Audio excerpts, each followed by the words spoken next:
میرے کالج کے دور کا تھا پاپ سنگر ایلوس پریسلے. جب میں لاہور پڑھتا تھا تو وہ ہمارا آئیڈیل ہوتا تھا. وہ نشے کر کر کر ٹوائلٹ میں مر گیا. جس دن وہ مرا تھا کتنی لڑکیاں خودکشی کر گئی تھیں اس کے پیچھے, اور وہ تھکی ہوئی زندگی برباد کر گیا اپنے آپ کو, نشوں میں تباہ کر گیا اپنے آپ کو. کہ جب انسان اللہ سے ٹوٹتا ہے, مرد ہو یا عورت, لڑکا ہو یا لڑکی, پڑھا ہو ان پڑھ ہو, جب وہ اللہ سے ٹوٹتا ہے, جب اللہ کے نبی سے ٹوٹتا ہے, تو کٹی پتنگ کی کوئی منزل ہوتی ہے؟ جس گاڑی کے چلتے بریک فیل ہو جائیں اس کی کوئی منزل ہوتی ہے؟ پانی جب طوفان بن کے نکلتا ہے تو اس کی کوئی منزل ہوتی ہے؟ میرے رب کی قسم بچو, اب میرا سرمایہ ہو, یہ سب میرا سرمایہ بیٹھا ہوا ہے, میرا نہیں, یہ میرے دیس کا سرمایہ بیٹھا ہوا ہے. جنید جمشید کے اللہ درجے بلند کرے. میں ایک جگہ بیٹھا تھا, وہاں ٹی وی چل رہا تھا, تو میں نے دیکھا اسکرین پر ایک بڑا خوبصورت نوجوان ڈانس کر رہا ہے اور اس کے ساتھ 10-12 لڑکیاں ڈانس کر رہی ہیں. تو میرے جی میں آتا ہے کہ اسے کون ہدایت دے گا, اور یہ اتنا خوبصورت نوجوان ہے اور اس طرح مر گیا تو اس کا کیا حشر ہوگا. یہ مجھے اس پہ ترس آ رہا ہے اور دل میں خیال آ رہا ہے کہ اس کو تو ہدایت نہیں مل سکتی, کہ جائے گا کون اس کے پاس. 4 مہینے بعد میں کراچی میں ہوں, ایک نوجوان میرے پاس آتا ہے کہ ایک پاکستانی گلوکار آپ کو ملانا ہے. میں نے کہا ملا دو. جب وہ اندر آتا ہے تو وہ وہی ہے جس کو میں سکرین پہ دیکھتا ہوں, جنید جمشید. اس وقت پیک 97, جتنا نام جنید نے میوزک میں کمایا ہے کسی نے نہیں کمایا. جتنا پیسہ, جتنا نام, جتنا فیم, جتنی محبت نسل میں کسی نے نہیں. تو میں نے پوچھا آپ کا نام کیا ہے؟ کہا جی میرا نام جنید ہے. کیا کرتے ہو؟ کہا میرا میوزک سے تعلق ہے. میں نے کہا آپ گاتے ہیں بجاتے ہیں؟ کہنے لگا جی میں گاتا ہوں, دل دل پاکستان میں نے گایا ہے. اچھا. میں نے اس سے بات شروع کی, مجھے نہیں پتا میں نے کیا بات کی. تو وہ نا پہلے یوں منہ چھپا کے بیٹھا تھا, پھر اس نے یوں کپڑا ہٹا دیا اور ایسے کر کے میری سنتا رہا. پھر مجھ سے کہنے لگا ایک سوال کروں؟ میں کہا کرو. کہا ایک پاکستانی نوجوان جو خواب دیکھتا ہے کبھی ایسا ہوتا کہ ایسا ہوتا, اور جس گلیمر کو وہ خوابوں میں دیکھتا ہے وہ مجھے فزیکلی میرے پاس موجود ہے. میں تو اسے دیکھ چکا تھا اسکرین پر, وہ فزیکلی میرے پاس موجود ہے, لیکن یہاں اندھیرا ہے. سینے پہ ہاتھ رکھ کے کہنے لگا یہاں اندھیرا ہے, اور یہاں کہنے لگا یہ خالی ہے, یہ خالی. ایسا کیوں ہے؟ میری تو ہر خواہش پوری ہے, پھر یہ کیوں ہے, یہ اندھیرا کیوں ہے؟ مجھے لگتا ہے میں وہ کشتی ہوں جس کے لیے کوئی ساحل کوئی نہیں. کیا خوبصورت بات اس نے کی.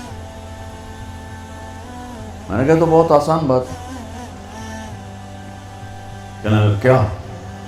میں نے کہا تمہیں درد ہو رہا ہے اس گھٹنے میں, تم میڈیسن لگا رہے ہو ٹیوب اس گھٹنے پر, یہاں درد نہیں, دوا لگانے کا فائدہ کوئی نہیں.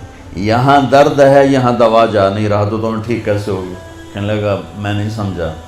میں نے کہا یہ جو خلا ہے تیرے جسم میں نہیں, تیری روح میں ہے. روح کو لڑکی کا نہیں پتہ, روح کو میوزک کا نہیں پتہ, روح کو شراب کا نہیں پتہ, نشے کا نہیں پتہ. اسے صرف 2 کا پتہ ہے, ایک اللہ جس نے اسے بنایا, اور ایک اللہ کا نبی جس نے اسے اس کا صحیح طریقہ سمجھایا. ان 2 کے علاوہ کوئی غذا روح کی نہیں. مگر تم میں بھوک لگی ہو گا سکتے ہو کہ نہیں؟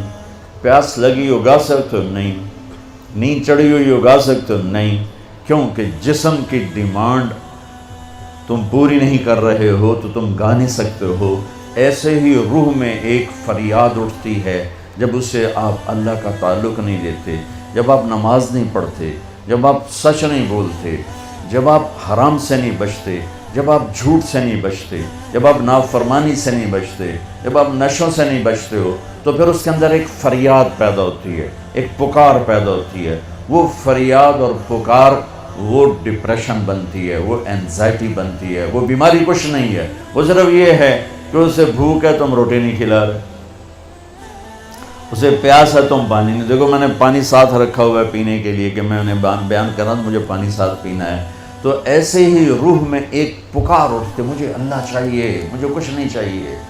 وہی اللہ کی قسم جنت میں بھی جا کر جب اللہ سامنے آئے گا نا تو کسی کو نہ حوریں یاد رہیں گی نہ کھانے یاد رہیں گے. یا اللہ بس تجھے ہی دیکھتے رہیں اور کچھ نہیں چاہیے، تیرا دیدار ہو اور کچھ نہیں چاہیے.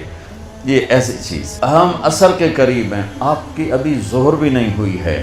جو کائنات ہے جو قانون ہے، تو میں چاہتا ہوں کہ میری یہ نسل جنہیں میں دیکھ رہا ہوں یہ اپنے اللہ کو پہچان لیں، یہ اپنے نبی کو پہچان لیں کہ ایک علم وہ ہے کہ مجھے پیدا کس نے کیا، ایک علم وہ ہے کہ وہ ہے کون، ایک علم وہ ہے کہ وہ مجھ سے چاہتا کیا ہے، ایک علم وہ ہے کہ یہ زندگی کا کارواں کیا ہے، یہ موت کیا ہے. یہ مقصد زندگی کا علم ہے. یہ نہ سیکھا تو سب کچھ گیا. تمہارے جیسے بچے گئے کشتی کی سیر کو،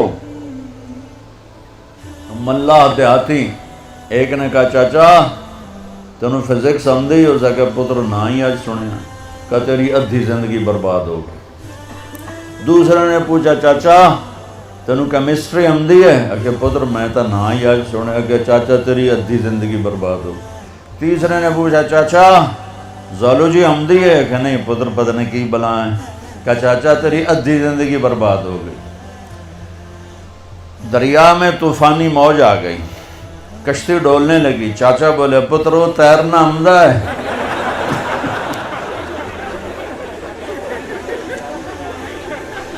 پتر وہ تیرنا آمدہ ہے کہ چاچا کوئی نہیں ہے کہ میری ادھی گئی توڑی ساری گئی. تو بچوں تم کامسیٹ کی ڈگریاں لے لو یا ہارورڈ کی لے لو یا کیمبرج کی لے لو، آکسفورڈ کی لے لو، اگر اللہ کو نہیں جانا تو اللہ کی قسم ساری زندگی برباد ہو گئی. اللہ کی قسم برباد ہو گئی. کبھی وہ شخص نہ دنیا کا سکون دیکھ سکتا ہے اور آخرت کا تو کیسے دیکھے گا جس نے اللہ کو نہ پہچانا. اس لیے ہمارے اندر ایک علم موجود ہے قرآن، جس علم کو چیلنج نہیں کیا جا سکا. آج تک میرے رب کا قرآن چیلنج کر رہا ہے فاتو بصورت من مثلہ، لاؤ اس جیسی ایک سطر لکھ دو، ایک صورت لکھ دو، ایک لفظ دیکھ دو. ساری دنیا میں آج عربی پر پی ایچ ڈی ہو رہی ہے، ریسرچ ہو رہی ہے، کیا کیا تہ تک چلے گئے ہیں، لیکن قرآن کی ایک سطر نہیں کوئی لکھ سکا کہ یہ میرے رب کا وہ کلام ہے جو اس کی زبان سے نکلا ہے اور میرے نبی کے دل پر اترا ہے. انہو لتنزیل رب العالمین، یہ رب العالمین کا کلام ہے. نزل بہ الروح الامین، اسے جبریل لایا ہے. علی قلبک، میرے نبی کے دل پر لایا ہے. لتکون من المنذرین، تاکہ میرا نبی ہمیں سنائے کہ زندگی کا مقصد کیا ہے.